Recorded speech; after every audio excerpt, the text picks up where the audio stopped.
What's up, fellow Vanguardians and Babblerab, and this is my Honorary Professor deck profile. It's shown up in several videos, such as the Never Go Full FERNYIGES video, random gameplay of me playing it. But at the time, there were lots and lots of proxies in it, and the deck was not fully fleshed out or not as optimized as I would have liked it. Now, my game plan is to have this kind of just be a fallback deck, should like any Bermuda decks fall out of favor, dominate, not do so well, or one of my Aquaforce decks, which may eventually be profiled, end up like becoming too expensive to be practical. I do have a limit on what I purchase, which is, I know, amazing. But yes, if like one of my decks gets too expensive to be practical to keep up to date, or if it just falls out of favor, I'll be switching to this as my my official fallback deck, I guess. But even then, it's still super duper fun because you get to draw like 15 cards when you go off. And I like having a big hand. The only issue that I've been running into is that this deck has like 0 kill potential. That might just be because I suck with it, but you know, apparently I'm fidgeting with cards. That might just be because I suck with it, but I don't know. If I'm really interested in any suggestions you guys might have for the deck. And I'm fully aware that Sage Saint is going to be like the most common thing you guys are going to be saying. It's like, why are you not running Sage Saint? Because it's $24, which is not exactly out of my price range. It's just the card doesn't exist online. It's like the issue I had with Roan way back, like what, 2 years ago, when I was trying to build duos, and it was like, oh, you only can have 2 Roans because the card doesn't actually exist anywhere. So you know, there's that. But anyway, I'm just gonna jump straight into it. I don't think there'll be too many shocks outside of the fact that he's not playing Sage Saint. What a guy. Anyway, so for starter, we're using Gifted Bear. Whoa, big surprise. For everyone who doesn't know what this card does, you rest it. You reveal a grade 3 card from your hand. I think it needs to say Honorary Professor. You reveal a card with Honorary Professor in your hand, and then you add a card with Honorary Professor from your deck to your hand, and then you pitch a card from your hand. So basically the whole gimmick of this deck is to have this guy, and then one other Honorary Professor in your hand, and then you basically perform a Break Red Stride, and it basically gives the Break Red effect to your Stride unit, which just allows the deck to go totally bonkers. So if you're like going Cath Palug or whatever, or Brahma, it's like, it's insane, like the amount of cards you can draw. Mind you, the amount of cards you can draw doesn't really mean that you're gonna get a lot of pressure on, because for some reason I can't make this deck do aggressive things. So you know, that's a me problem, but still. Yeah, Gifted Bear basically sets up for your big push turn thing. I don't know.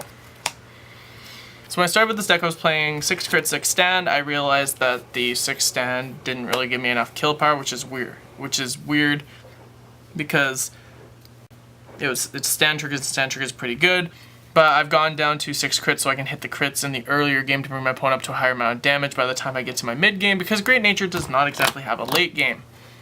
Well, it's a difficult late game. I usually deck myself out, that's my late game. So yeah, so we got the 4 Spangled heals. Because I don't play the countercharging PG, this is pretty good. I play Tri-Wheeler Cat. He's cute, he's a kitty. So yeah, we played a kitty. It's not bad. You get the countercharge from that when you G-Guard with the thing, which I never use. I really need to play this deck more often. And then the 4 Watering Elephant. I like this card a lot because basically it means I don't have to go and invest another card from my hand to the board, which means there's more stuff to guard with, I guess. And on the top of that is if I don't draw into like the certain combo piece that I want to keep. So like this guy's really good with like a Panther or like a Crayon Tiger, so I like him. That's just me. Then we're playing 8 crit. 1, 2, 3, 4, 5, 6, 7. I really just grabbed like whatever crits I could find. So yeah, 8 crit. And that's just to increase the pressure early game. Because, you know, drive checking critical triggers in early game when your opponent's like, I'm not going to guard this attack. It's pretty good. So yeah. Grade 1s. So we're playing 4 kitty. 1, 2, 3, 4. 4 Tri-Wheeler Kitty. Because Tri-Wheeler Kitty is pretty cute. And the reason why I'm running him is because when he's retired, you can countercharge 1. Or when he's retired from the field, you can countercharge 1, add another one from your deck to your hand, so it thins the deck. I mean, if you do need to call him, it's not the worst idea if you're striding. So there's that. Honestly, I was running Fine Coat Maltese, but like I don't play enough success units in this deck to really utilize Fine Coat Maltese's skill. So it's it was honestly either Tri-Roller Cat or the Unflipping PG, and I couldn't find the Unflipping PG anywhere. I think, honestly, if I had access to any card at all, I'd probably run the Unflipping PG because this deck does struggle with Counterblast a little bit. Though, with the Peacock, G Guard, and FERNYIGES, like, it's not a huge issue. Now we're playing 2 Minibelly. I kind of want to cut him up to, or bump him up to 3. I just don't know what I'd cut. I like Mikesaburo. I like 4 PIGGAII. I don't ever want to get rid of my 3 PGs, or 4 PGs. So, I don't know. At the moment, it's 2. I would like to have 3. I have a 3rd one lying around. I just don't know what to cut from. So, yeah. If you have any suggestions, go ahead and let me know in the comments section below what I should cut from. And then 3 Mike. He's really good in the early game because you combo him with Gifted Bear and you can add 2 Honorary Professor grade 3s from your deck to your hand like immediately that turn. So if you open with Mikesaburo plus Gifted Bear, you're just smiling. And the more Mikesaburos you open with, the more crazy shit you get to do in the early game. So that's really nice. And I'm playing 3 copies of PIGGAII. Honestly, early game I don't really like seeing him too much, but later game when I'm actually on Honorary Professor, he's nice, especially if I'm using Brahma or Cath Palug. So he's really good in that sense. What I may actually do is I might cut him for like another Minibelly and then play 3, 3, 3, 4. So 9, 13 grade 1s. I don't know. It's not bad. He's still a really important part of the deck because if you're doing your Break Red Stride turn and you have a lot of these guys in your hand, you're like, I'm just gonna attack with everything. Now you are sad face and I'm happy. So that's really good. PIGGAII's really nice. So now for grade 2s, we are playing 4 Treatise Panther. This card is honestly, I think, like one of the best cards in the deck for grade 2s anyway. Like it's between him and Crayon Tiger. Like Panther's like so good. So yeah, what he does is when you swing with him, choose another unit in the same row, column, row, and that unit gets 4k. End of your turn, draw a card, sack it, and you have to have an Honorary Professor Vanguard. Grade 3 or greater, I believe, or just say Honorary Professor Vanguard. Honorary Professor Vanguard. So honestly, if grade 3, if Great Nature, particularly Honorary Professors, I swear I can talk today, got a grade 2 Honorary Professor Vanguard, oh my gosh, this guy'd be so good. So yeah, automatic 4, but I don't think I'd ever play this guy less than 4 because he's just way too good of a card. And then 4 Binoc. I might actually cut this down to like 2, honestly. Solely because like I don't actually really want that potent of an early game. He's good because he can give me an early game, but really the deck is not structured to have a game that plays before grade 3. You kind of just sit there twiddling your thumbs, hope your opponent doesn't bum rush all the cards out of your hand. And then once you hit grade 3, you're probably at limit break anyway. So you're just like, okay, I'm going to Stride once, or I'm going to G Guard once, and then I'm going to break Red Stride. I mean, I don't know. You just make sure you have your combo pieces in your hand, then you just go to town, but yeah. So I may cut him for a 4th copy of Crayon Tiger because honestly, I don't think this deck needs that good of an early game. Mind you, I'm sacrificing sacrificing any form of potency against any kind of rush matchup at all. So, but I mean, like honestly, Great Nature itself doesn't exactly have a phenomenal matchup against rush decks. So there's that. And then we got 3 Crayon Tiger, which is what I'd be swapping this guy out for. So 4 Crayon Tiger, 2 Binoc, maybe play 6 Panther. I don't know. Yeah, because that's how Vanguard works. But yeah, so Crayon Tiger, this guy is amazing. I was running Anchor Bun before. You don't need Anchor Bun. Crayon Tiger is just so good. Because, I mean, actually what you could do is you could run, what I could do is I could go 4 Crayon Tiger, 2 Bun, and then Bun actually counts as a booster or an attacker. So that actually might work really nicely. It's another success unit, but whatever. So yeah, Crayon Tiger, very simple. Counterblast 1 when he attacks, choose a unit, stand it, gets 4k, end of turn, draw a card, dies. Like, it's so good. I love it. And we're playing 2 Go Home Toad. When I first started playing this deck, I thought this card was garbage. It's actually not bad. It's up there with PIGGAII, except PIGGAII's so much better. But Go Home Toad's not bad too. Because you Soul Blast, he can attack from the back row. So that's really good for like Cath Palug turns when you've gone Break Red Stride. It doesn't combo so well with Brahma, but it combos really nicely with Cath Palug, so there's that. Yeah. And we're moving on to the grade 3s. We're playing 4 Chatnoir. I only had 1 at the time. And now I have 4. So the deck is complete. So yeah, this guy, you pretty much always want to see him first on Vanguard Circle. If you don't see Chatnoir first, what are you doing? Like, it's honestly impossible to not see Chatnoir first. Like, if you draw into a Chatsauvage, you're set. I mean, yeah, there'll be those matchups, like those really rare times where it's like, oh, Gifted Bear is not dead on the first turn by its own effect. It actually died by another effect. So, basically, if you see Chatsauvage and no Chatnoir and this guy dies, you might as well just cry. Pack in the towels and go find a corner and cry. But yeah, so Chatnoir is really good. He's been around for a while, so I don't think I need to explain what the skill is. But yeah, so he's the first part of the Break Red Stride turn. And the card that I originally thought was garbage until I actually realized, oh, he enables you to be able to give a Break Red effect to your Stride. This card is now godly instead of garbage. Is Chatsauvage. So what he does is you pitch a grade 3 with Honorary Professor when you Break Ride him over a Chatnoir. And then you immediately Stride before resolving the Break Red effect. So you activate this effect, toss a Stride unit. So we'll say you toss a FERNYIGES, you can't, but we'll say you toss a Brahma or a Cath Palug over top of the Chatsauvage. And then the Break Red effect now activates, and guess what? The Stride unit's your Vanguard, so you give the Break Red effect to your Stride unit, which is insane. It's so good. And then you proceed to draw like 15 cards in a turn, which is just bonkers. I love it. Anyway, moving on to the G-Zone. Okay, so we're playing one FERNYIGES. You don't play 2. You definitely don't play 4. Anyone who plays 4, I'm coming to your house and talking to you. Having a long discussion about why you're attempting to go full FERNYIGES. So, yeah. What happens with this guy is, typically he works in 2 ways when I play him.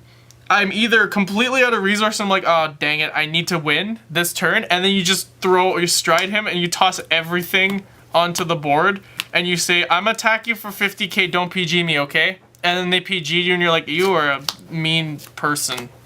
And then you cry. And then usually what you do is, like, honestly, you've probably got like 7 cards left in your deck, so you're just like, I don't actually care, I've already lost, so I'm just gonna go full FERNYIGES and just draw. Oh, I lost. Oh no, Deco, good game.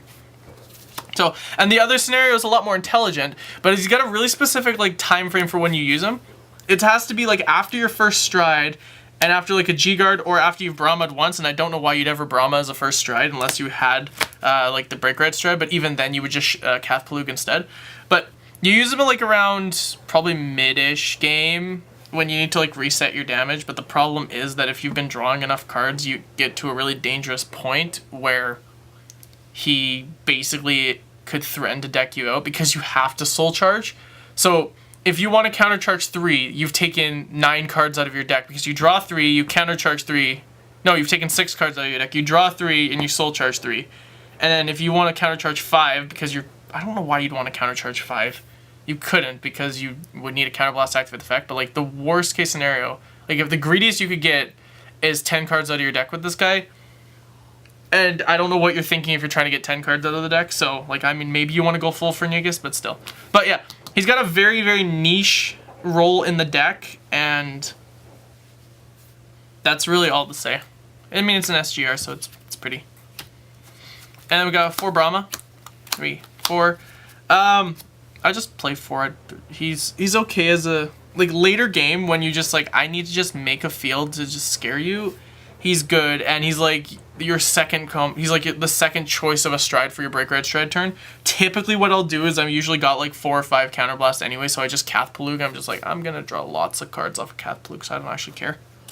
But Brahma's not bad too. The only downside, like I said, is that early game you're not doing much with him, but he gets much more potent later game when you have more stuff in your G-Zone because you can call a new field. In theory, this guy should be able to attack rearguard, attack, call new rearguard column, and then get like an additional 2 attacks. But the issue is that I never run into a situation with that. Maybe I'm just bad. I don't know. Apparently I think I know how to play the deck. Honestly, I don't, but still. And this is where you guys will be saying, why are you not playing Sage Saint Professor? I already said why I'm not playing Sage Saint Professor. I can't find the card. Feels bad. So we play Managarmr instead. Now, interestingly enough, this guy's actually a really good pressure unit. So, and honestly, I think as the Great Nature rearguards get stronger, this guy will only get more potent as a grade 3. Because if you can like get to the situation, grade 3, oh my gosh, Stride. If you can get to the situation where like you've got a rearguard column that's like 40k, like 2 crits somehow, and this guy attacks now, you can go, okay, I'm gonna give 4k here. And oh, by the way, you're not guarding this with grade 0. So it's basically PG me or bust, which is, you know, it baits out a PG, but it also means that if they want to block this, they have to they'll invest a PG or a G guard as well. So it honestly works out fairly well, and because it gives it 2 rear guards, if you can make the rear guard column even scarier, like Crayon Tiger plus this guy is just a nightmare from what I've seen, and it will take cards out of the opponent's hand. Mind you, honestly, I would like to get 2 Sage Saint, probably cut Managarmr down to 2, and then just play 2 Managarmr, 2 Sage Saint, because Sage Saint's like super good. But the card doesn't exist, so whatever. We'll just keep complaining about it instead. Maybe the card will magically materialize. And then we play 2 Cath Palug. In all honesty, I don't go into this guy more than once in a game, but you know, he's there, he exists. And actually, there are times when I've gone into a Cath Palug more than once, but still. I would only play 2 at max. Don't play more than 2 unless you're crazy.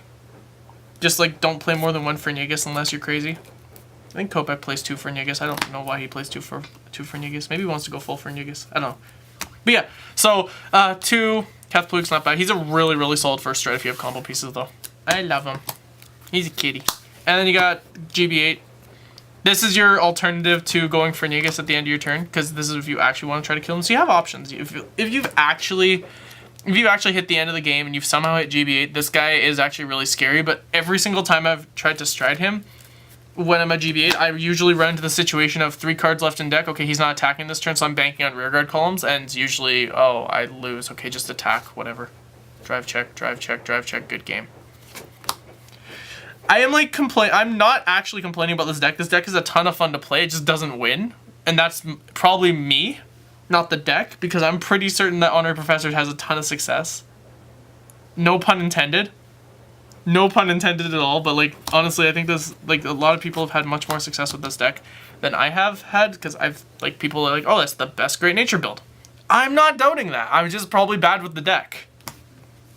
But that's okay, because I think the build's good, it's just me playing it wrong. Or maybe the build's garbage, I don't know.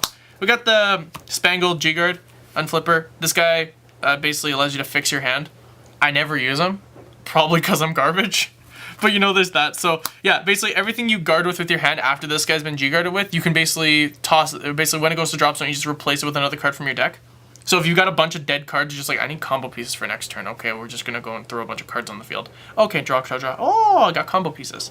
So, you know, there's that. Maybe it'll work, I don't know.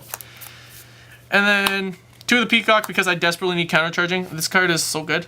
I love it, because it basically means I don't have to go into, oh look, it's this guy keeps showing up.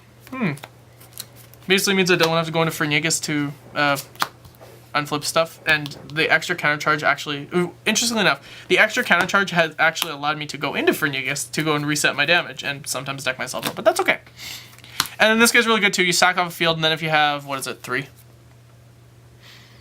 or more open rearguard circles, he gets 10k, so this basically allows you to guard for big numbers. I really wish this kind of got a shield, which is kind of the big reason why I don't go into him for G-guarding much. He only fixes your hand, and I'm not 100% certain if I'm actually okay with that. I like these two because they gain shield power. It's a really simple mindset, and I'm not sure it's the correct mindset, but like, my thoughts are, if I'm G-guarding, I'd like to be able to gain some kind of a boost so I don't die. Because dying sucks in this game, because dying means you lose the game. I don't want to lose. I like winning. Not very good at winning with this deck, but you know, it's neither here nor there. So yeah, that was my Honorary Professor deck. Lots of kitties. I like the kitties. And yeah, if you guys want to just like call me bad or something, put it in the comment section below. So like, Babblerab, you suck with this deck. I don't know. Maybe I do. If you guys actually have any like serious suggestions saying like, hey, you need to reevaluate like your grade 2 lineup or something, like let me know if there's anything I need to reevaluate in the deck. I will actually like listen to your opinions, try them out, and if I don't like it or if it doesn't work, I'll probably revert back to the original build. But if it actually does work or there's something I have missed with this build, I am like 100% open to suggestions about how I can fix this build to make it better. But other than that, that is my current build, my Honorary Professors. I'm aware that I don't have Sage Saint Professor Big Belly. I swear to God, you guys are going to probably just spam the comments saying, where's the Big Belly? I think I've said like 4 different things. There's probably going to be like comments saying, where's Sage Saint Professor Big Belly? Where's the Big Belly? Babblerab, you suck. Go home. You're drunk, mate. Go. I don't know why. Anyway, we got a Shushu deck profile coming, and then I'm going to explain why I've been dead for the whole time. So, yeah. Well, not dead, but like not active. So, yeah. See you guys in the next video. Peace.